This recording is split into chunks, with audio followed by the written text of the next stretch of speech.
कर्नाटक विधानसभा में सहकारिता मंत्री के.एन. राजन्ना ने ऐलान किया कि उन्हें हनी ट्रैप में फंसाने का प्रयास हुआ, लेकिन ये सिर्फ उनकी बात नहीं है।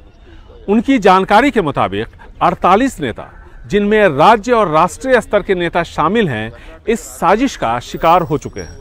राजन्ना के इस खुलासे ने सदन में हड़कंप मचा दिया।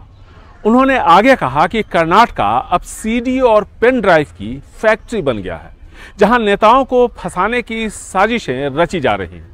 राजन्ना ने आगे कहा कि यह समस्या सिर्फ कर्नाटक तक सीमित नहीं है, राष्ट्रीय स्तर पर भी कई नेता इस जाल में फंसे हैं।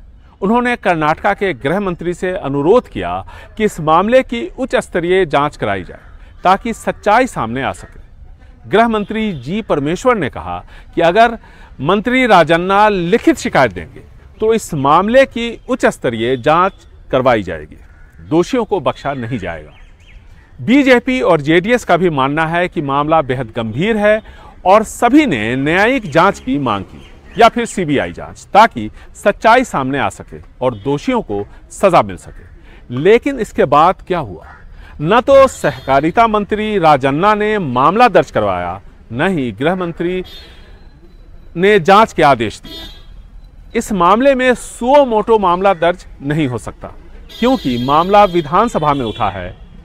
अब सवाल यह उठता है कि मंत्री राजन्ना के साथ हनी ट्रैप की कोशिश किस तरह की गई, किसके इशारे पर हुआ और किसने किया। बताया जा रहा है कि मंत्री राजन्ना के पास एक वीडियो कॉल आया।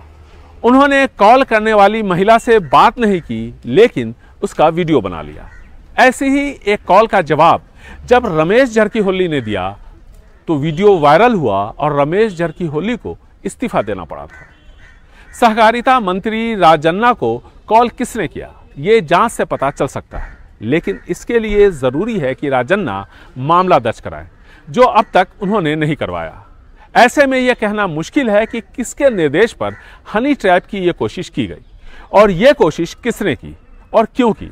हनी ट्रैप या तो ब्लैकमेल के लिए किया गया होगा या फिर राजनीतिक हित साधने के लिए। ऐसे में अफवाहों का बाजार गर्म है, क्योंकि सहकारिता मंत्री सिद्धरमैया खेमे से हैं और सिद्धरमैया के 5 साल पूरे होने की बात वो लगातार कर रहे थे। ऐसे में सवाल ये उठता है कि क्या उनकी जुबान बंद करवाने की ये कोशिश थी। अब तक मंत्री के.एन. राजन्ना ने यह साफ नहीं किया है कि हनी ट्रैप की कोशिश उनके साथ किस तरह हुई, किस आधार पर वो कह रहे हैं कि ये कोशिश नाकाम रही। कई सवाल हैं, जवाब तभी मिल पाएगा जब मंत्री राजन्ना मामला दर्ज करवाएंगे। बीजेपी सीबीआई या फिर न्यायिक जांच की मांग बीजेपी कर रही है, लेकिन ये पहला मामला नहीं है। पिछले कुछ सालों में कई नेता हनी ट्रैप के शिकार हुए हैं।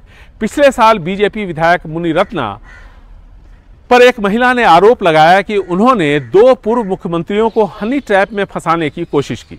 2021 में बीजेपी सरकार में मंत्री रमेश जरकीहोली की सेक्स स्कैंडल के कारण उन्हें मंत्री पद छोड़ना पड़ा था।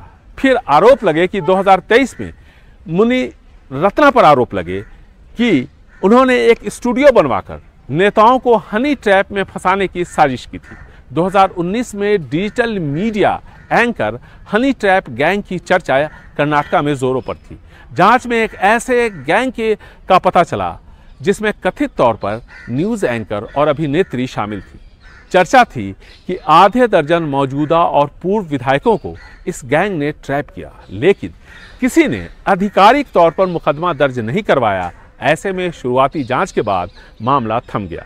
मौजूदा मंत्री के.एन. राजन्ना का आरोप है कि 48 विधायकों, सांसदों को पिछले 2 दशक में हनी ट्रैप किया गया है। जरूरी है कि इस मामले की ऐसे में जांच होनी चाहिए। अगर निष्पक्ष जांच होगी तभी यह पता चल पाएगा कि इस हनी ट्रैप की जो कोशिश हुई है राजन्ना पर या दूसरों पर, उसका डायरेक्टर कौन है और एक्टर कौन है। और यही के.एन. राजन्ना भी कह रहे हैं, जो कर्नाटक सरकार में सहकारिता मंत्री। बेंगलुरु से कैमरामैन कुमार के साथ निहाल किदवई, एनडीटीवी इंडिया।